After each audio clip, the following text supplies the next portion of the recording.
Raniganj book fair के उद्घाटन मंच से राज्य सरकार के जन शिक्षा प्रसार एवं ग्रंथागार मंत्री सिद्धूकुला चौधरी ने सनातन धर्म की रक्षा पर दी थी अपनी नसीहत।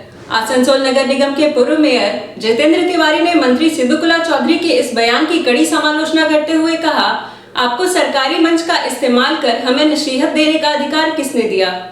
अवसर था रानीगंज पुस्तक मेले के उद्घाटन का और उद्घाटनकर्ता थे राज्य के ग्रंथागार मंत्री सिद्दीकुल्ला चौधरी। मंत्री सिद्दीकुल्ला चौधरी ने रानीगंज पुस्तक मेले के उद्घाटन करने के पश्चात अपना वक्तव्य रखा। इस वक्तव्य में सनातन धर्म पर अपने विचार रखते हुए मिशन के महाराजों को नसीहत दी थी कि कुछ लोग सनातन धर्म को कलंकित करना चाहते हैं और महाराजों को सामने आना चाहिए। दरअसल उद्घाटन मंच पर आसनसोल रामकृष्ण मिशन के सचिव सोमात्मानंद जी महाराज भी उपस्थित थे। मंत्री ने और भी बहुत सारी बातें सनातन धर्म को लेकर कही थी। आइए एक बार फिर से सुनते हैं सनातन धर्म को लेकर राज्य के ग्रंथागार मंत्री सिद्दीकुल्ला चौधरी ने क्या कुछ कहा था।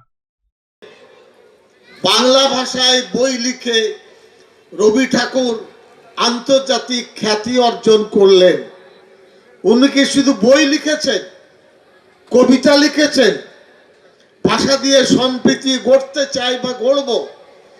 কলকাতা অগ্নিগর্ভ বেলেঘাটার বাড়ি থেকে রবি ঠাকুর বেরোলেন, একগুচ্ছ হাতে পড়ে কি বলে ওকে রাখি রাখি দিলেন, আর পথে দেখতে দেখতে একের পর এককে রাখি পরিয়ে পরিয়ে হাঁটতে লাগলেন। হাঁটতে হাঁটতে হাঁটতে হাঁটতে একেবারে নাখোদা মসজিদের দরজায় দাঁড়ালেন।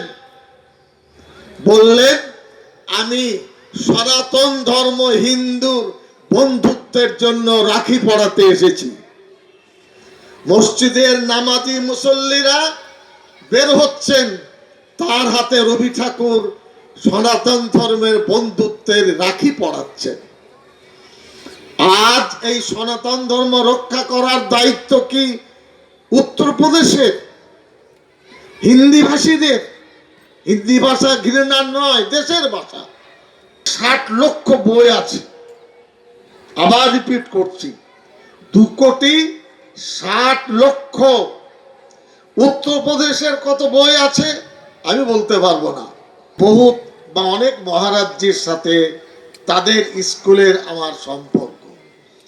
মহারাজ্যদের বলবো, নদীর স্রোত উল্টো দিকে বইছে, ধরে ধরে ওদেরকে বলুন যে আমাদের হাত ধরে তোমরা ভালো পথ অবলম্বন করো, এটা এখন দরকার হয়ে পড়েছে।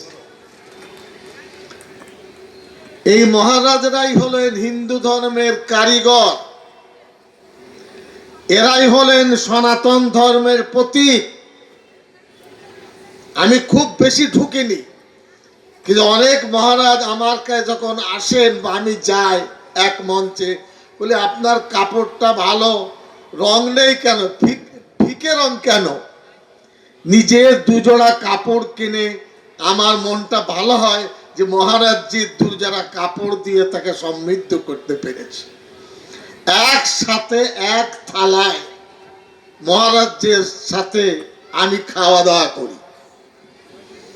আমরা যেমন মসজিদে বা ধর্মীয় সভায় মহারাজদের বলবো, মহারাজদের বলুন হিন্দু সনাতন ধর্মের চেহারা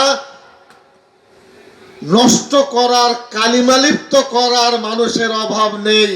এই স্রোতের বিরুদ্ধে আপনারা দাঁড়াবেন, তবেই সনাতন ধর্ম বাঁচবে।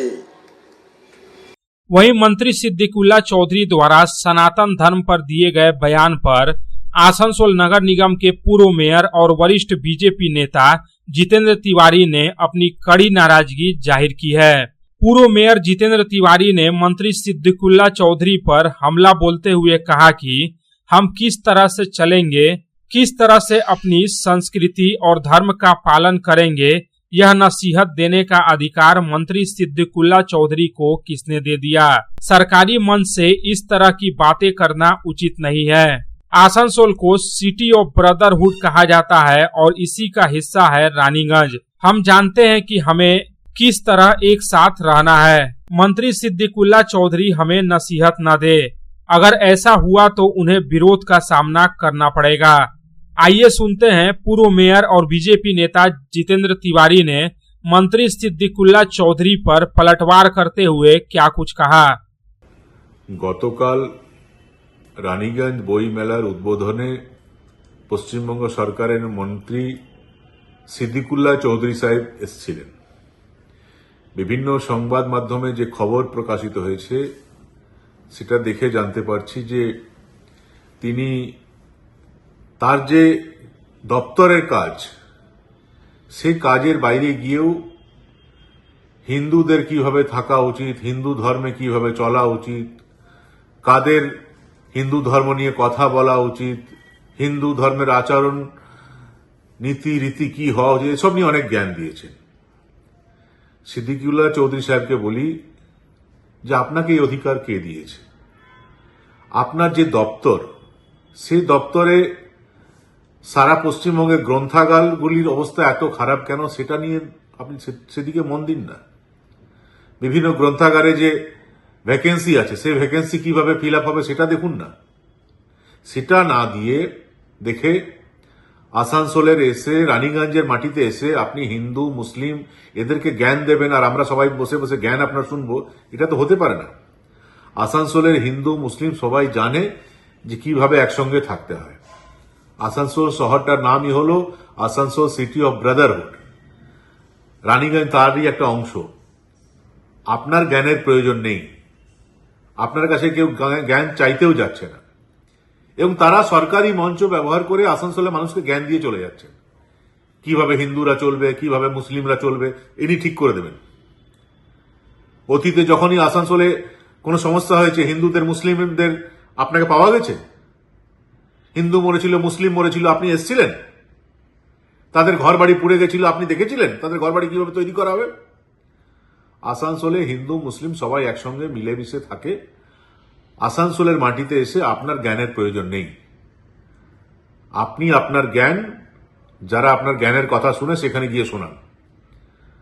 সরকারি মঞ্চে এসে বাধ্য করে দিচ্ছেন আপনি মানুষকে যে আপনার কথা শুনতে, কারণ তারা তো গেছে রানীগঞ্জ বইমেলা দেখতে। রানীগঞ্জ বইমেলার উদ্বোধনে তারা গেছে, এবং সেই মঞ্চকে ব্যবহার করে আপনি জ্ঞান দিতে আরম্ভ করে দিলেন।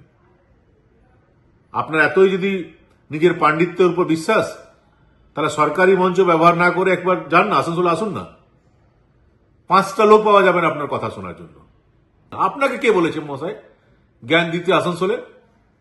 আগামী দিনে এই চেষ্টা যেন আপনি না করেন, এবং এটা যদি করেন তাহলে বিরোধিতার মুখে আপনাকে পড়তে হবে। Bureau report, Public times.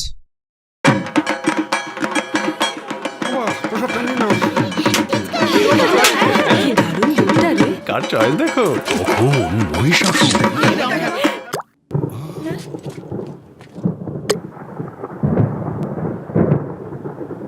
পুজোর আড্ডায় ব্রেক চেঞ্জ করে নাও ঠিক, নো মাথায় হাত। লেটস গো টু ছাদ। পুজোর সকাল বিকেল সেই ডুব দিতে চায় আড্ডাতেই, ছাদেই বাঁধন হারা ভরসা দিচ্ছে টাটা, টাটা স্ট্রাকচারা।